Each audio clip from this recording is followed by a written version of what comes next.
Hey y'all, what's up? It's me, Keisha Baby, and we're going to review The Real Housewives of Potomac Season 7, The Reunion, Part 1. Let's go ahead and get into it. If you got time for the tea, you know what's up. Come holler at me. Y'all, let's go ahead and get into this review. First of all, I want to know, why does Michael Darby have a key to Ashley Darby's house? Okay, let's talk about it. I'm sure that Michael Darby and Ashley Darby has more money than me, okay? Well, you know what? Probably not Ashley right now because she completely dropped the bag. As Michael's balls dropped, she was dropping the bag, okay? At the same damn time. But check this out. You like, and I'm talking about Ashley, you like the slave that finally got free and then went back to master because you just couldn't figure it out. Why does Michael have a key to your house, Ashley? That's too much control. That's too much power. To me, that's still stating that he's the man of the house, even if you decide to move on with someone else. Well, he would still be the man of the house if you decide to move on with someone else because he still owns like 50% of the house. Now, check this out. I know Michael got more money than me. Let's just put that out there. You know, I too share children with other people, okay? My alarm system and the way how it's set up allows me to unlock my door from my phone wherever I may be. Okay. So if I'm working at the office or if I'm out of town and the little one's dad needs something that I forgot to pack, that I forgot to bring, and I need to let him in the house, I can do like this. Unlock. You got your shit, you leave. Lock. I don't have to give him the code or the key for him to have access to my place. And I said that to say, if I can afford that alarm system, Ashley, I know you can too. Stop with the cap, okay? You want to still feel like you belong to this man. That's all that is. Ashley is then asked, like, how do you feel, or what was the reason or the cause for the divorce? And Ashley says, well, I'm a mom now. We have kids, so I want a relationship with monogamy. And what's so hilarious, let me tell you something. Andy was throwing shade all up and through this reunion, okay? And he was doing it so subtly, yet it was so funny. So Ashley's like, yeah, you know, I want a monogamous relationship. I have children now. So basically she like, I kind of want to grow up and mature. So why Andy turned to Mia talking about, Mia, considering you don't share those same sentiments, talking about monogamy, you know, what's your take on Ashley's, new outlook? Mia's like, however you get your man is how you need to keep your man. You know what? In this situation, I'm going to say they're both right. I understand Mia's point. You got this husband by turning tricks, playing with 2, 3, 4, 5 different people in the bedroom, allegedly. Now all of a sudden you don't want to do it anymore because you have kids. That's not how it works. But I understand Ashley, like, man, I got kids now, and I don't want to bring all those different people, all those different spirits into my home around my children. I get it. I understand both ways. I wish Ashley the best. And when I say the best, I mean the best attorney for the next time she decides to get married and don't want to read any paperwork and just gonna blindly sign your name on the dotted line. You know what I'm saying? Next, Ashley gets a home that costs $13,000 a month. She can't afford the mortgage without Michael. Check this out. Listen to me. She buys a home that she can't afford with a man that she could never trust, allegedly. Ashley, how stupid can you be? She got her new boo Luke, which is probably no longer a boo, telling her that she needs to enforce more boundaries with Michael. And due to Michael overstepping boundaries, allegedly, Luke not even in the picture. So Michael is messing up any new young tight ball / new bag opportunity that you can ever have. Almost putting you in a position where you'll forever be dependent upon him. But I don't even know how much of this is Michael and how much of this is really what you want, Ashley. Like, I think it's hard for you to let go. No way in hell will I purchase a home with a man who consistently disrespected me, could not give me what I asked for as a wife. Yeah, you started the marriage off in a particular way, but people change, people evolve. And if you are truly in love with each other, or you even just genuinely love and respect each other, sometimes you need to conform. It's not like what she was asking Michael to do would have caused him any spiritual or bodily harm. You know what I'm saying? So, no way would I have done that. I would never purchase a home with a man that I can't trust, that I'm not in a relationship with, that publicly humiliates me. No way would I allow you to have that power. It just doesn't make sense. Ashley does things that just, it isn't smart. And let me tell you, her getting into a marriage with someone who's extremely wealthy, basically being his puppet, being completely obedient to what he wanted her to do, to not even know how much her husband is worth, to not even have any type of protection in the event you are out here on your own with the kids. Yes, she's getting child support. That's all she's getting. It sounded like, from what Karen and Wendy and I think Giselle were saying, it's like Michael had her sign such an ironclad prenup. It's almost like she wasn't even able to get what the state would typically minimally allow. Ashley, you have managed to disappoint the white women of America and the black women of America, because you are both. All of us. If we have any type of issues between the white women and black women, we coming together with this to tell you that you disappointed all of us equally. Andy asked Ashley, well, he didn't ask her. He basically tells her, Ashley, you are on TikTok. You look amazing. You're beautiful. You're flaunting around here with a younger man. Do you think Michael feels a certain kind of way? And Ashley was like, I mean, I'm sure he does, but he's dating too. I think Michael loves Ashley as a person, as a mother of his children, but I don't think he's in love with Ashley, nor has any type of attraction to Ashley. I don't even know why he married her. I don't know if she was just a beard.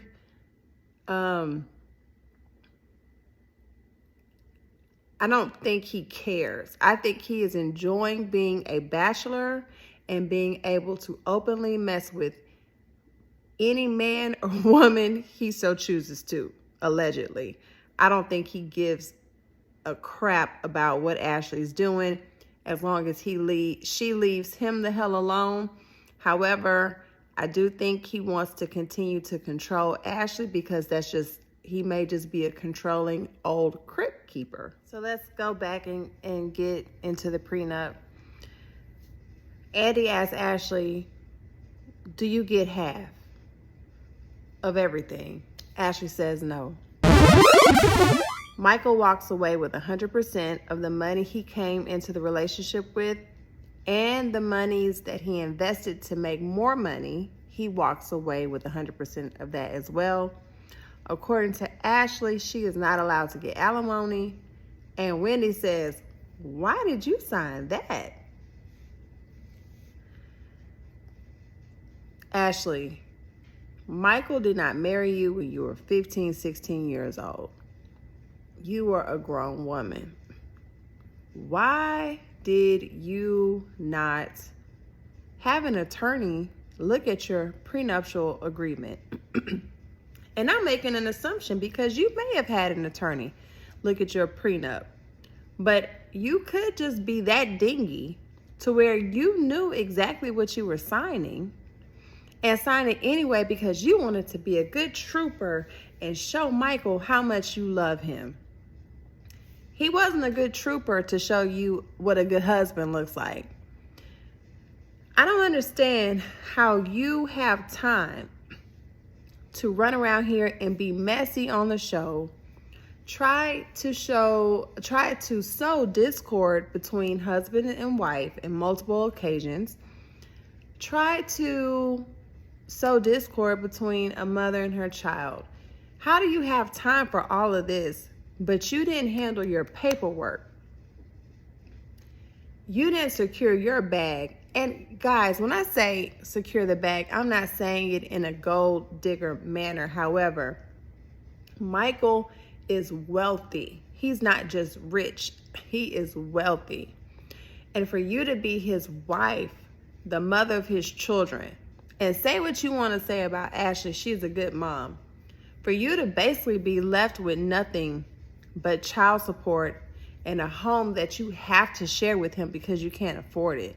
Like, the least he could do is give you alimony or spousal support for 6 months, maybe a year, to help you to try to figure out other means of income to, supplement what you are losing. Like, he basically kicked you out there on the corner and you got to figure it out immediately. You don't even get 6 months of provide me some type of extra assistance so I can try to figure out how to supplement the income that I'm going to be losing.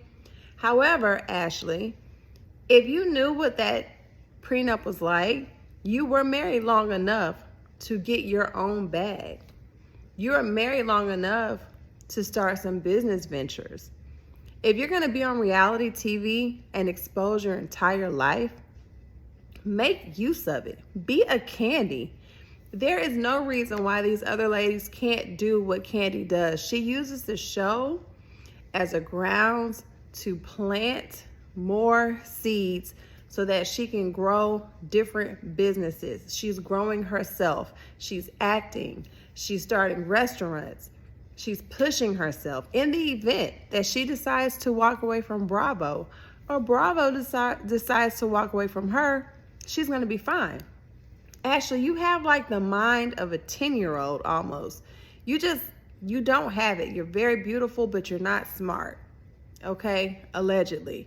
Because what have you been doing with your time besides being messy and having threesomes? Like, girl, okay, I'm glad that you say, hey, my children are here. I want a more monogamous relationship.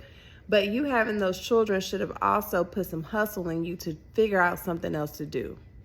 You know what I'm saying?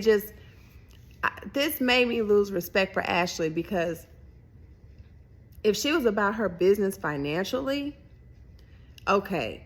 But I didn't see that. I didn't see her trying to grow herself, trying to develop herself, trying to figure out ways to make money. I didn't see that.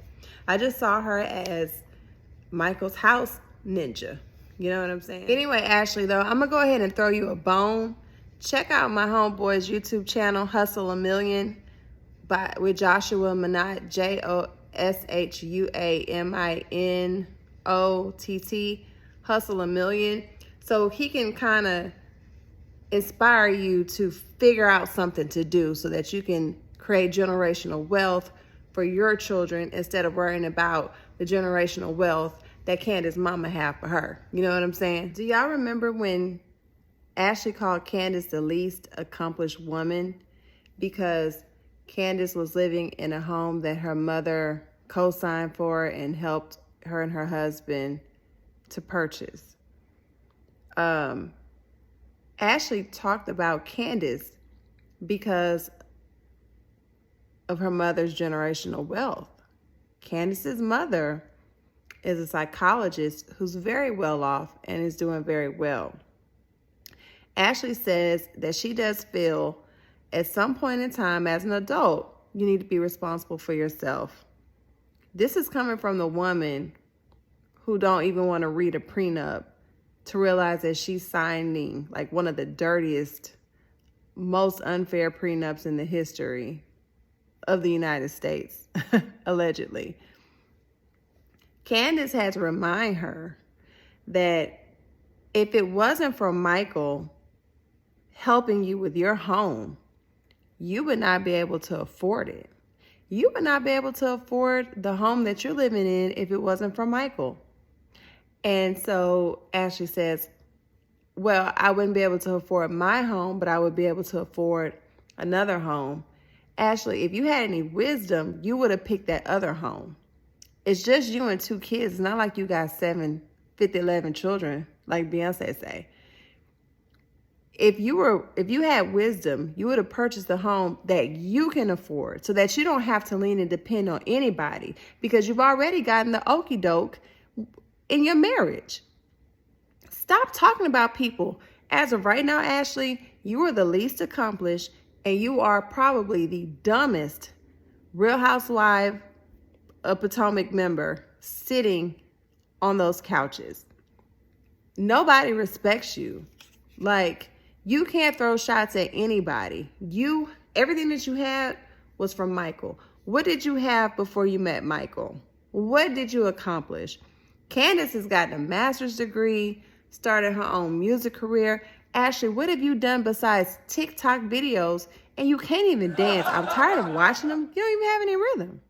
So next they get on to Mia, and her part was so confusing. Like, I just got a headache and I got irritated and frustrated. Like, I don't even want to discuss this part of the reunion, but I'm going to try to break it down. But like I said, it was completely confusing. She says that she lost everything because her and Gordon were forced out of the joint chiropractic. She says they're basically living just strictly on savings now.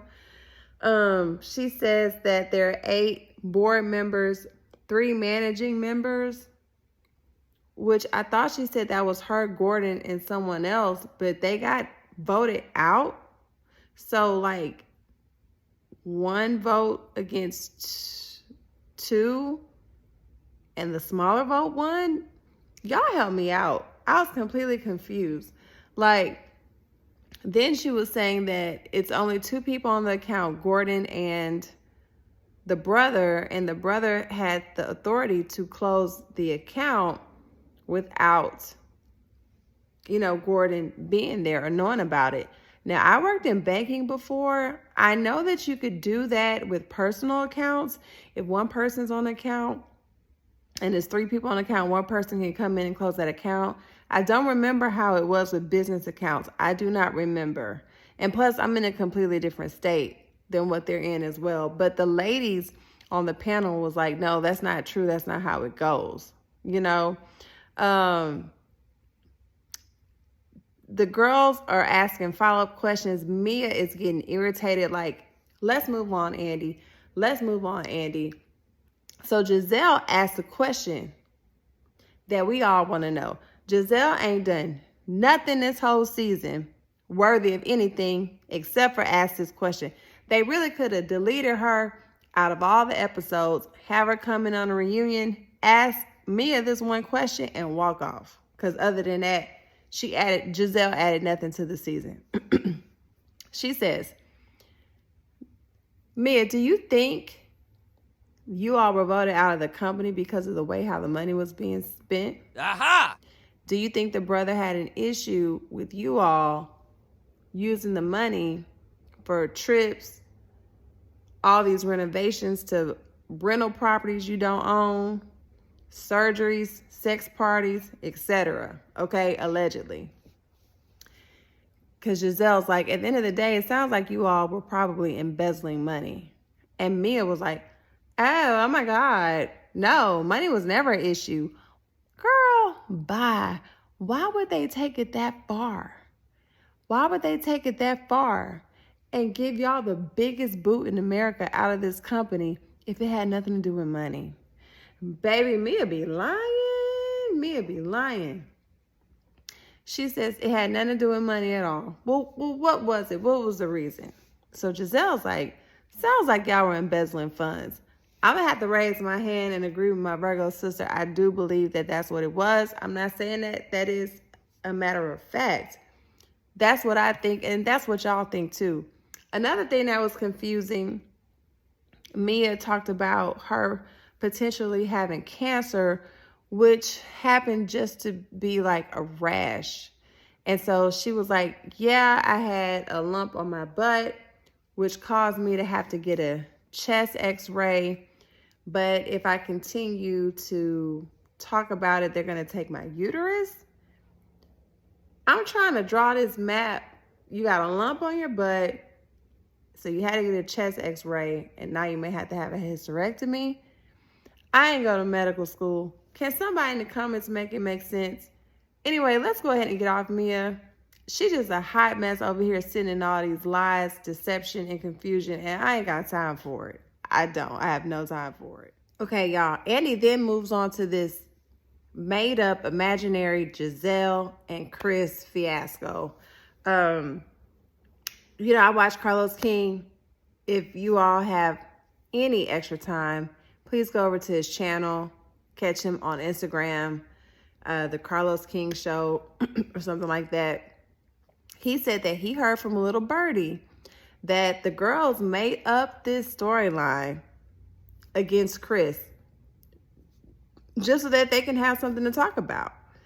And I believe it, because like, Giselle, Chris ain't checking for you, okay? So they played a clip of Giselle saying, I don't want to be in a closed room with a married man. I agree, okay? I don't believe that Chris had any ill intention or was trying to be mischievous by going into Giselle's room. I think he just really wanted to talk. I think he was naive for that. I'm kind of like Giselle. If you're married, I don't care how innocent it is. I don't care if you have no sexual desire for me at all. I do not want anybody to catch you leaving from my hotel room and I got to explain it. Even if it's innocent, I don't want to be in a position where I have to explain it. It just doesn't look good. And being in the reality TV world that they're in, there are cameras everywhere. You never know where a camera may be. I don't even want the producers to edit a snippet of you in my room. And I got to face the backlash on Instagram, Facebook, TikTok, wherever, and got to explain to somebody that I work with, it just doesn't look right.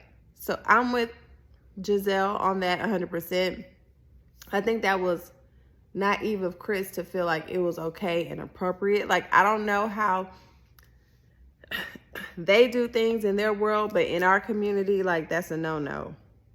Okay.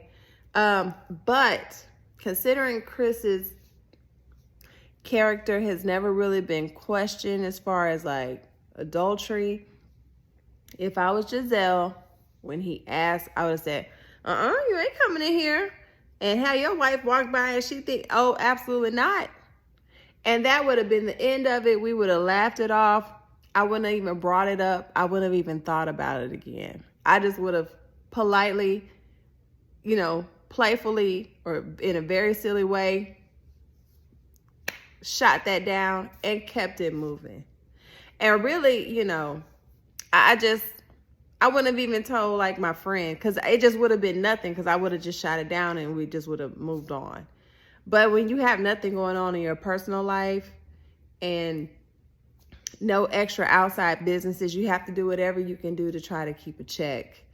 And that appears that's what Giselle is doing, allegedly. Okay. So Chris texted her and said, if I made you feel uncomfortable, I apologize. Just, they show a clip of Giselle saying, see, look, he admitted it.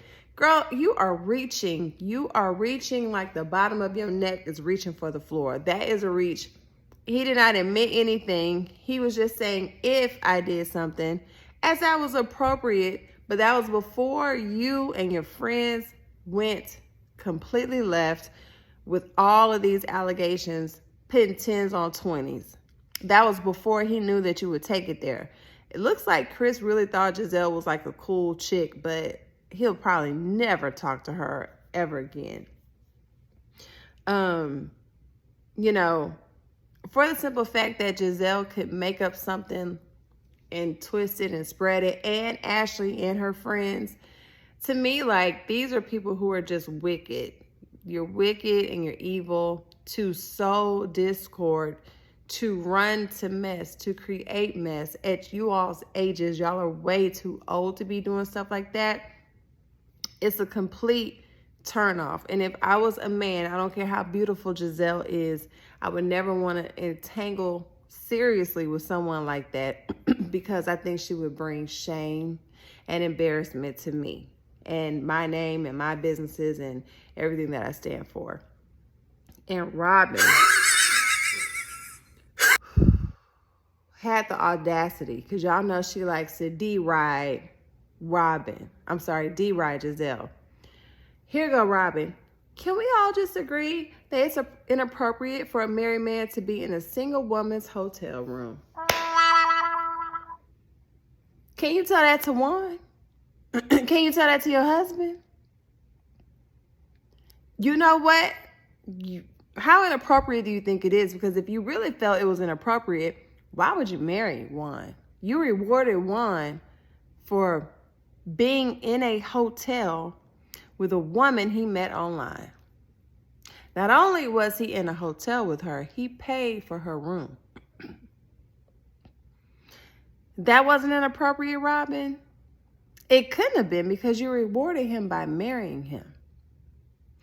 You had another woman reach out to you and your colleagues with detailed information about how long her and Juan talked. She flew out here to see him. And allegedly, she talked about the despicable things that Juan and his friends wanted her to do. And you have the audacity to say what's inappropriate. Your whole marriage is inappropriate. Your whole husband is inappropriate. Why don't you sit back and be quiet a little bit? Because it's inappropriate for your husband, who don't bring in nearly as much money as you, to be out here making you look like an asshole. So, Robin, I need for you to have several seats, allegedly. Candace tells Giselle that she uses the show to lie on people's husband when she could have used the show to discuss her raggedy ass uterus. She does have a point. She could have used this season to talk about women's health, things that she's changing in her diet, maybe different supplements she's going to take to help avoid whatever issue she has, or, you know, talk about her recovery process. A lot of women are going through like ovarian uterus issues, need hysterectomy. So many women go through that. Giselle, you could have used this season to kind of turn your character into a more positive, spiritual, healthy type character. But you just wasn't interested in that. You just wanted to create a storyline, create a lie, create something that wasn't true, so that you can just try to stay messy. I mean, I don't know. So y'all tell me what you think about the review. Did you like it? I will say Candace was on top of it with her responses. When they would come with questions, it's like she has a photographic memory of everything. It's like some of the stuff that she was asked about Chris, I kind of forgot about it. She was like, boom, boom, boom, boom, boom, boom, boom. Like, she did her research. She studied the footage. She probably rewatched everything. I had seen her pull out a piece of paper, but Candace was coming back with the comebacks, with the facts, with the receipts, real quick. She didn't even have to think about it. All right. Ashley, like I said, completely disappointed in her. I just lost all respect for her. I think she's just a straight. We're going to call her Ashley the Airhead. Just like we got nicknames for Kevin Hunter, Kevin, the peanut head man himself. We gonna say Ashley, Airhead Darby, all right? And Mia, y'all help me think of something for her, because I ain't gonna say she be lying, but she be lying, allegedly, all right? Messy Giselle. We're just gonna leave it like that. And Robin, she another dingy one. Oh, we gonna call her what everybody else call her on social media. I ain't even have to think too long about that. Robin the roommate. And I like Wendy. We gonna come up with something positive for Wendy. Wendy the winner? I don't know. That's too early. Let's see how she do with these next two part 2 and part 3 of the reunion. And then Karen the queen, or Karen the LaDom. I love Karen. We will not drag Karen on this YouTube. Will we? Because has she been out there in them streets? I don't know, all right? But can y'all do me a favor? Please subscribe to my channel. Please share this to all of your friends. Please like my video.